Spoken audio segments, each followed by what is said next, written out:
Welcome back my dear friend, my name is Amit Verma. आज के इस वीडियो में हम पढ़ेंगे क्लास 11th का चैप्टर फाइनेंशियल स्टेटमेंट। पिछले वीडियो में हमने इंट्रोडक्शन और क्वेश्चन नंबर 1 और 2 देख लिया था। आज के इस वीडियो में हम आगे के क्वेश्चंस करेंगे। तो चलिए स्टार्ट करते हैं क्वेश्चन नंबर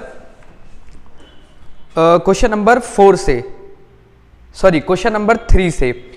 तो क्वेश्चन नंबर 3 देखिए, यहां पर दिया हुआ है prepare trading account from the following information. Opening stock दिया हुआ है 1000 रुपए, परचेज दिया है, सेल दिया है, purchase return, sale return, wages, carriage inward, coal and power.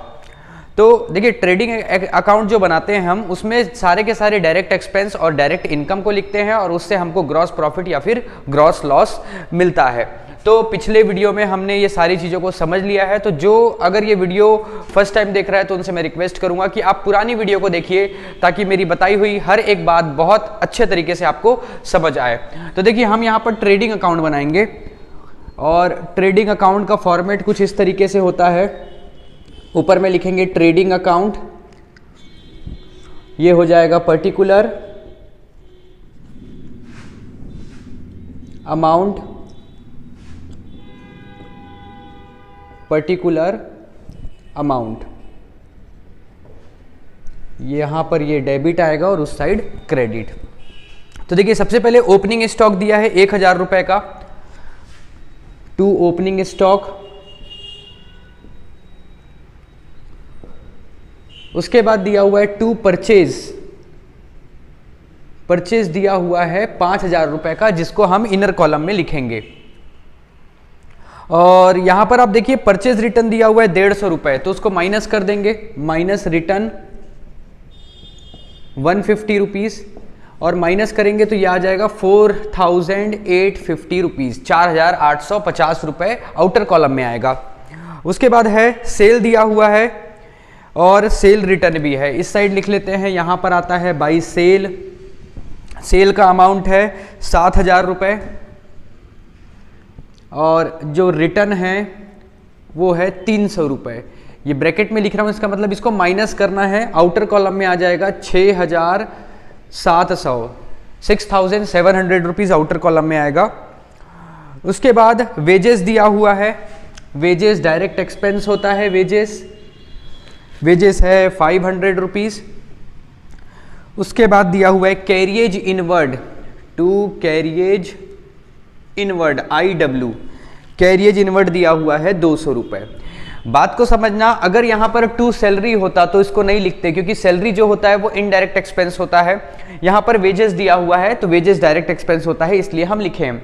कभी कभार क्वेश्चन आपको आगे चल के देखने को मिलेगा, to wages and salary, starting में वेजेस लिखा रहेगा और आगे सैलरी, ऐसा टू वेजेस एंड सैलरीज।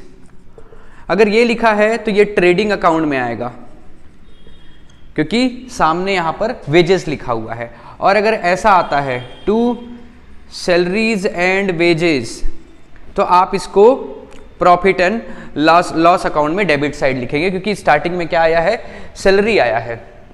बात करें कैरियज की, तो कैरियज इनवर्ड जो होता है वो डायरेक्ट एक्सपेंस होता है, इसलिए ट्रेडिंग अकाउंट में आएगा। और अगर यही कैरियज आउटवर्ड लिखा होता तो प्रॉफिट एंड लॉस अकाउंट के डेबिट साइड में आता। ठीक है, आउटवर्ड, ये IW मतलब शॉर्ट में लिखा हूं इनवर्ड। उसके बाद है coal and power, two coal and power, ये आ जाएगा कोल एंड पावर 150 रुपीज का। एक बार चेक कर लेते हैं सारी चीजें हम लिखे हैं कि नहीं लिखे हैं। तो ओपनिंग स्टॉक 1000 रुपीज, उसके बाद परचेज है 5000 का, सेल है 7000 रुपीज का, परचेज रिटर्न है 150, सेल रिटर्न है 300, वेजेस है 500 रुपए, कैरियज इनवर्ड है 200 और कोल एंड पावर है 150 रुपए। यहां पर जो आंसर दिखा रहा है वो नील दिखा रहा है, देखते हैं क्या आ रहा है। तो इसको मिटा देता हूं। अब यहां पर हम क्या करेंगे, टोटल करेंगे, टोटल करेंगे।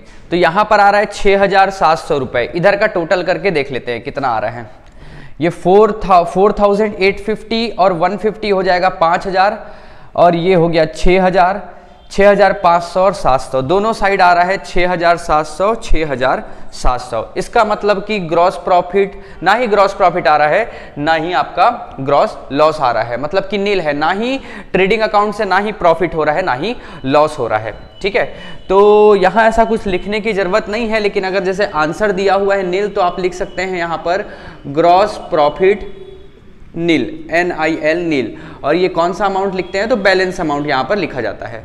ठीक है, तो ये हमारा कंप्लीट हो गया क्वेश्चन नंबर 3। अब आगे बढ़ते हैं और करते हैं question number 4। Question number 4, find cost of goods sold and closing stock from the following information. तो हमको जितना सामान बेचा गया है उसका लागत मूल्य निकालना है, cost of goods sold, COGS short में बोलते हैं। तो जितना सामान बेचा गया है उसकी एक्चुअल में कीमत कितनी है ये निकालना है, और दूसरा यहाँ पर क्लोजिंग स्टॉक निकालना है। तो दो चीज हमको निकालना है और यहाँ पर सारे इंफॉर्मेशन दिए हुए हैं। तो देखिए ये सारे ट्रेडिंग अकाउंट के ही आपके आइटम्स दिए हुए हैं, तो मैं आपको ट्रेडिंग अकाउंट बनाकर इसको मैं आपको अच्छे से समझाता हूँ कि ये क्या कैसे निकाला जाएगा इसको। तो यहाँ पर हम लिखेंगे ट्रेडिंग अकाउंट,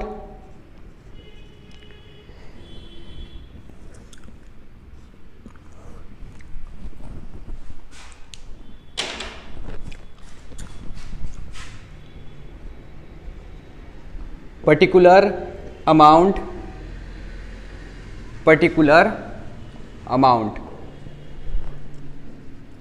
देखिए क्या क्या दिया हुआ है। तो यहां पर सबसे पहले सेल दिया हुआ है और रिटर्न इनवर्ड दिया हुआ है 5,000 रुपए।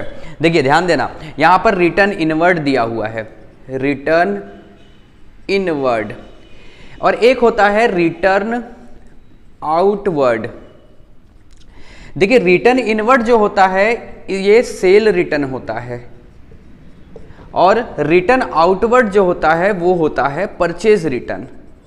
तो इसके दो नाम होते हैं, जैसे कि परचेज रिटर्न हो गया तो परचेज रिटर्न को रिटर्न आउटवर्ड भी बोला जाता है, और सेल्स रिटर्न को रिटर्न इनवर्ड भी बोला जाता है। जैसे आपका घर पे अगर कोई दो नाम होगा, स्कूल में अलग नाम होगा और घर वाले अलग नाम से आपको पुकारते होंगे, उसी प्रकार आपका सेल्स रिटर्न को रिटर्न इनवर्ड भी बोला जाता है और परचेज रिटर्न को रिटर्न आउटवर्ड भी बोला जाता है।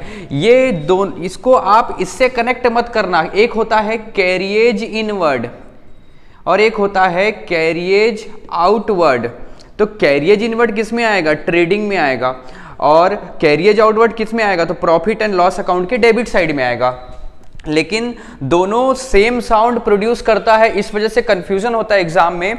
तो कैरिएज इनवर्ड ट्रेडिंग अकाउंट में और carriage outward profit and loss account में। लेकिन अगर रिटर्न इनवर्ड दिया हुआ है तो ये सेल्स रिटर्न है, और रिटर्न आउटवर्ड दिया है इसका मतलब कि ये परचेज रिटर्न है। ठीक है, तो यहां पर सबसे पहले दिया हुआ है सेल दिया हुआ है 4,30,000 का, तो यहां पर हम लिखेंगे बाई सेल, इनर कॉलम में 4,30,000 रुपीज, और उसके बाद माइनस कर देंगे रिटर्न, रिटर्न है 5,000 रुपीज। तो 5,000 माइनस करेंगे तो ये आउटर कॉलम में आ जाएगा 4,25,000। 4,30,000 रुपए का सामान बेचा गया था, जिसमें से 5,000 रुपए का सामान रिटर्न आ गया, तो आउटर कॉलम में कितना आएगा 4,25,000, ये नेट सेल है। उसके बाद ग्रॉस प्रॉफिट दिया हुआ है, यहां पर हम लिख देंगे यहां पर ग्रॉस प्रॉफिट, ग्रॉस प्रॉफिट, यहां पर ग्रॉस प्रॉफिट दिया हुआ है 1,00,000 रुपीज, 1,00,000 रुपीज, और दिया हुआ है ओपनिंग स्टॉक, यहां पर ऊपर आता है सबसे पहले ओपनिंग स्टॉक, ओपनिंग स्टॉक दिया हुआ है 35,000 रुपीज। उसके बाद है purchase, to purchase, purchase return है कि नहीं देख लेंगे, यहां पर नहीं दिया हुआ है, तो परचेज है 2,85,000 रुपीज। उसके बाद है वेजेस, वेजेस है 27,000 रुपीज, और other direct expense, to other direct expense, ये है 16,000 रुपीज का। इसके अलावा और कुछ नहीं दिया हुआ है, और हमको निकालने बोल रहा है कॉस्ट ऑफ गुड्स सोल्ड। एक तो कॉस्ट ऑफ गुड्स सोल्ड निकालने बोल रहा है COGS, और दूसरा निकालने बोल रहा है क्लोजिंग स्टॉक। यहां पर लिख लेता हूं क्लोजिंग स्टॉक। देखिए कैसे निकलेगा इसको आपको मैं समझाता हूं, और जरूरी नहीं है एग्जाम में अगर ये क्वेश्चन आ रहा है तो आपको ट्रेडिंग अकाउंट बनाने की जरूरत है, बस मेरे को आपको समझाना है, इस वजह से मैं ये ट्रेडिंग अकाउंट बना रहा हूं ताकि आपको अच्छे से समझा सकूं।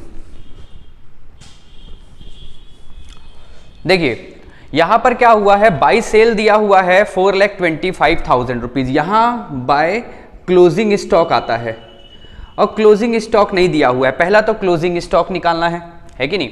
तो हम क्या करेंगे, ये दोनों को टोटल कर देंगे और यहां पर जो बैलेंस आएगा, यहां पर ज्यादा आएगा और यहां पर कम आएगा, तो जो भी बैलेंस आएगा वो क्या निकल जाएगा, क्लोजिंग स्टॉक निकल जाएगा। तो चलिए इसको प्लस कर लेते हैं। तो ये है 1 लाख, उसके बाद है 2,85,000, ये हो गया 1 लाख, उसके बाद है 2,85,000, इसको लिख लिया। उसके बाद है 35,000 प्लस करना है, उसके बाद 27,000 और 16,000, 27,000 और 16,000, तो ये 3 0 आ गया।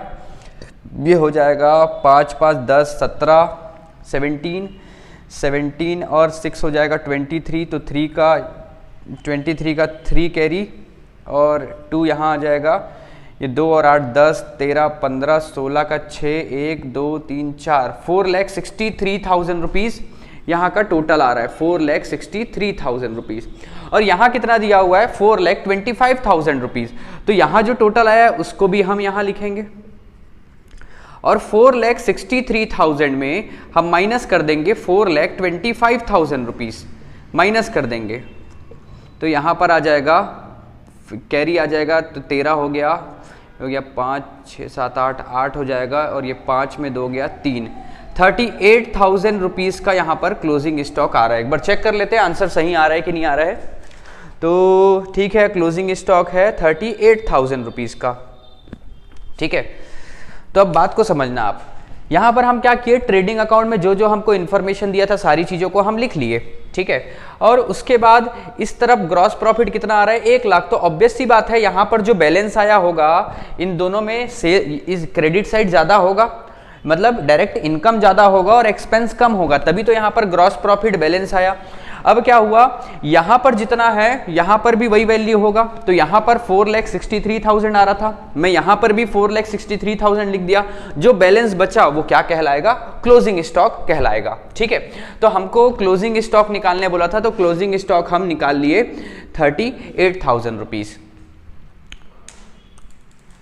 और इसको आपको और अगर फॉर्मूले के तरीके से निकालना है तो आप क्या करेंगे कि आप क्लोजिंग स्टॉक अगर आपको निकालना है तो आप ये सेल में सारी चीज़ों को आप माइनस कर देंगे, सेल में सारी चीज़ों को आप माइनस कर देंगे, सॉरी इसमें आप ये सारे जो एक्सपेंसेस हैं प्लस ग्रॉस प्रॉफिट है इसमें आप सेल को माइनस कर देंगे। तो देखिए अगर फॉर्मूला लिखा जाए तो opening stock plus purchase plus wages plus other expense plus gross profit. ठीक है, ये सारी चीज़ों को लिखेंगे और माइनस कर देंगे सेल से, तो क्या निकल जाएगा, क्लोजिंग स्टॉक निकल जाएगा, क्लोजिंग स्टॉक निकल जाएगा। ठीक है, और ये सारा opening stock, purchase, wages, other expense और ग्रॉस प्रॉफिट मिलकर कितना आ रहा था, तो यहाँ पर 4,63,000 आ रहा था। और बात करें सेल की, तो सेल कितना दिया था, 4,25,000 दिया था। तो दोनों को माइनस किए तो आया 38,000। तो इस तरीके से आप डायरेक्ट भी कर सकते हैं या फिर आप ट्रेडिंग अकाउंट बनाकर भी कर सकते हैं। ठीक है, मैं तो बोलूंगा आप ट्रेडिंग अकाउंट बना के करना ज्यादा अच्छा दिखता है और ज्यादा सही तरीके से आपका आंसर आता है। इसमें आपको कुछ याद करने की जरूरत पड़ेगी, तो बेटर यह है ट्रेडिंग अकाउंट से आप बना लेना। अब आते हैं कॉस्ट ऑफ गुड्स सोल्ड। तो अब ये देखना है कि कितने रुपए में उस गुड्स को सेल किया गया, मतलब जो लागत मूल्य उसका क्या है, कॉस्टिंग क्या है जिसको सेल किया गया है। देखिए हम अगर कोई सामान, अगर 100 रुपए का सामान 120 रुपए में सेल कर रहे हैं, तो अगर मैं पूछूंगा कॉस्ट ऑफ गुड्स सोल्ड कितना है, मतलब कि जो सामान बेचे हैं उसका लागत मूल्य कितना है, कॉस्ट प्राइस कितना है, तो 100 रुपए है ना। ठीक है, उसी को बोलते हैं कॉस्ट ऑफ गुड्स सोल्ड, मतलब वो सामान को आप बेचे हो उसका कॉस्ट क्या है ये। तो COGS कैसे निकलेगा, तो देखिए क्या करेंगे, कॉस्ट ऑफ गुड्स सोल्ड, सामान बेचा कितने में गया है, 4,25,000 में, तो ये सेल किया गया है। और सेल में हम माइनस कर देंगे प्रॉफिट कितना हुआ है, 1 लाख रुपए का, 4,25,000 रुपए में बेचा गया है और प्रॉफिट कितने का हो रहा है, 1 लाख रुपए का हो रहा है। तो सेल में माइनस कर देंगे प्रॉफिट। तो देखिए सेल कितना है, 4,25,000 है जिसमें 1 लाख रुपए प्रॉफिट हुआ है। इसका मतलब कि वो सामान कितने का है, तो 3,25,000 रुपए का है, यही कहलाएगा कॉस्ट ऑफ गुड सोल्ड। ठीक है, तो हमारा दोनों आंसर निकल गया। कॉस्ट ऑफ गुड सोल्ड है 3,25,000 और क्लोजिंग स्टॉक है 38,000 रुपीज। ठीक है, तो ये इस तरीके से इसको हम बनाएंगे। तो चलिए बढ़ते हैं नेक्स्ट क्वेश्चन की ओर। Question number 5, find out gross profit from the following data, जिसमें कि सेल दिया हुआ है 1,02,000 रुपीज और सेल रिटर्न दिया है 2,000 और ग्रॉस प्रॉफिट 25% ऑन कॉस्ट। ठीक है, क्वेश्चन नंबर 5, सेल दिया हुआ है 1,02,000 रुपीज का, सेल रिटर्न दिया हुआ है 2,000 रुपीज और प्रॉफिट दिया हुआ है, ग्रॉस प्रॉफिट है, gross profit 25% on cost, gross profit 25% on cost. ठीक है, तो देखिए सबसे पहले तो हमको नेट सेल निकालना है। नेट सेल कैसे निकलेगा, तो 1,02,000 रुपए का सामान बेचे थे, 1,02,000 रुपए का, जिसमें कि रिटर्न कितना हुआ है 2,000 रुपए का सामान, तो नेट सेल कितना आएगा 1 लाख रुपीज आ जाएगा। अब ये इतने में बेचा गया है, सामान को 1 लाख रुपए में बेचा गया है और ग्रॉस प्रॉफिट कितना है, तो 25% है कॉस्ट का, 25% कॉस्ट का है। इसका मतलब कि ये जो 1 लाख रुपए में बेचा गया है इसमें ऑलरेडी प्रॉफिट इंक्लूड है। तो अगर मेरे को निकालना है ग्रॉस प्रॉफिट कितना हुआ है, तो 1 लाख रुपीज लिखेंगे और ये 1 लाख रुपीज जो है इसमें कॉस्ट प्लस प्रॉफिट दोनों इंक्लूड है। मतलब कि इसमें तो कॉस्ट मतलब 100%, कोई भी अगर आप सामान खरीदते हैं तो वो अपने आप में 100% होता है। ठीक है, अगर मैं 200 रुपए का कोई सामान, 500 रुपए का अगर मान लो कोई सामान खरीद रहा हूं मैं उसको बेचने के लिए, तो वो 500 रुपए का सामान खरीद रहा हूं, वो मेरे लिए अपने आप में 100% है। और अगर मैं उसको 20% प्रॉफिट में बेच रहा हूं, 20% मतलब कि 600 रुपए में, 600 रुपए में अगर बेच रहा हूं मैं, तो कितना प्रॉफिट हो रहा है मेरे को, 20% प्रॉफिट हो रहा है। किसका, कॉस्ट प्राइस का। तो यहां पर ना जो 1 लाख रुपए में सामान बेचा गया है इसकी परसेंट की बात करें तो ये 100% है, प्लस प्रॉफिट कितना हुआ है, तो प्रॉफिट परसेंट है 25। तो ये 1 लाख रुपए ना 100 प्लस प्रॉफिट परसेंट मतलब कि 125% के बराबर होगा। और हमको निकालना है कि प्रॉफिट परसेंट कितना है, कितना उसमें आएगा, तो यहां पर लिखेंगे प्रॉफिट परसेंट। तो यहां पर हो जाएगा 1 lakh rupees divided by 100 plus profit कितना है 25% ऑन कॉस्ट, तो ये 125 हो जाएगा और इंटू 25, ये 25 1 जा 5 जा 5 1 जा और ये 20,000। तो इसका जो आंसर है वो है 20,000 रुपए। ठीक है, इसका आंसर 20,000 रुपए है। उसके बाद क्वेश्चन नंबर 6 देखिए, from the following balance take from the book of Simmi and Vimmi limited for the year ending 31 March 2017 calculate gross profit. Gross profit निकालने बोल रहा है, मतलब कि ट्रेडिंग अकाउंट बनाना पड़ेगा। ठीक है, बना लेते हैं।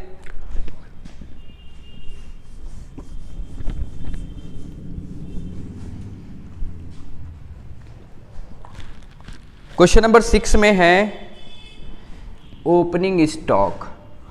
सबसे पहले अब आप फॉर्मेट तो आप समझ गए हैं, इसमें मैं फॉर्मेट नहीं बना रहा हूं, डायरेक्ट लिख रहा हूं। यहां पर आएगा ओपनिंग स्टॉक, लेकिन आप एग्जाम में सारी चीजों को लिखोगे, trading account, particular amount, debit, credit, to इधर आता है और इधर जो भी लिखते हैं उसको बाय लिखते हैं। तो ओपनिंग स्टॉक है 15 लाख रुपीस का। उसके बाद है परचेज। परचेज देखिए दो तरीके से है, एक तो अच्छा नहीं ठीक है, परचेज वैसे ही है। तो यहां पर आएगा टू परचेज, परचेज हुआ है यहां पर 15 लाख रुपीस का। ठीक, ओपनिंग स्टॉक भी 15 लाख था और परचेज भी 15 लाख रुपीस का हो रहा है। उसके बाद डायरेक्ट एक्सपेंस है 80,000, टू डायरेक्ट एक्सपेंस 80,000 रुपीज। उसके बाद है क्लोजिंग स्टॉक है और नेट सेल है, तो यहां पर हम लिखेंगे बाई सेल नेट सेल का मतलब ये है रिटर्न को माइनस करके दिया है, जैसे सेल रिटर्न होता है उसको माइनस करते हैं तो क्या निकलता है, आउटर कॉलम में हम लिखते हैं नेट सेल को। तो यहाँ पर दिया हुआ है नेट सेल 40 लाख रुपए, 40 लाख रुपीस। उसके बाद है closing stock, by closing stock. Closing stock दिया हुआ है 2,50,000 रुपीस का। अब ग्रॉस प्रॉफिट निकालना है, ठीक। यहां पर तो 30,80,000 हो रहा है, यदि 15 लाख 30 लाख और ये 30,80,000 हो रहा है। इधर ये अकेले ही 40 लाख रुपए में सेल किया जा रहा है। ये हो जाएगा 42,50,000 रुपीज़ इधर टोटल होगा। और इधर की वैल्यू कम है, इसलिए जिधर ज़्यादा बड़ी वैल्यू होती है दोनों साइड लिख देते हैं। तो यहाँ पर 42,50,000 रुपीज़ लिख देंगे और 42,50,000 में हम 30,80,000 को माइनस करेंगे। तो ये आ जाएगा 42,50,000 में हम माइनस करेंगे 30,80,000 रुपीज़। तो ये 3 0 इधर आ गया, ये 0 आ गया, ये 15 हो गया, 2 से कैरी आया तो 15, और ये हो जाएगा 15 माइनस 8 हो जाएगा 7, ये 1 का 1 हो जाएगा, और 4 ये हो जाएगा 11,70,000। तो यहाँ पर आ जाएगा 2 ग्रॉस प्रॉफिट 11,70,000 रुपीज़, ठीक है। तो ये हो गया क्वेश्चन कंप्लीट। तो अब हम आगे बढ़ते हैं क्वेश्चन नंबर 7 की ओर, ठीक है। और प्यारे प्यारे बच्चों, कुछ बच्चों का देखिए कमेंट मैं सारे पढ़ता हूँ, लेकिन समय के अभाव की वजह से मैं उन सबको रिप्लाई नहीं कर पाता, और बीच में मेरे वीडियो आने बंद हो गए थे। उसका कारण ये था कि हम काफ़ी ज़्यादा बिजी थे, वीडियो बनाने में हम असमर्थ थे, इस वजह से हम वीडियो नहीं बना पा रहे थे। लेकिन अब जैसे कि आप लोग 11th पढ़ रहे हैं, 11th का मान के चलिए 40 to 50% मैंने वीडियो डाल दिया है, और आगे भी जितना जल्दी हो सके मैं डाल दूंगा। और बात करें जैसे कि 11th वाले अब नेक्स्ट ईयर 12th में जाएंगे, तो 12th के वीडियो भी मैं अभी कंटिन्यू बनाना चालू कर दिया हूं, उसको धीरे धीरे अपलोड करूंगा। और नेक्स्ट ईयर जो 11th अभी पढ़ रहे हैं, नेक्स्ट ईयर 12th जाएंगे तो वो उनके लिए काफ़ी ज़्यादा हेल्पफुल हो जाएगा वो वीडियो। तो पहले से ही मैंने पूरे कंटेंट रेडी कर लिए, धीरे धीरे वो वीडियो मिलते जाएगा। तो जैसे ही एग्ज़ाम आपका ख़त्म होगा, आप सीधा 12th की तैयारी चालू रख सकते हैं हमारे यूट्यूब चैनल के माध्यम से, ठीक है।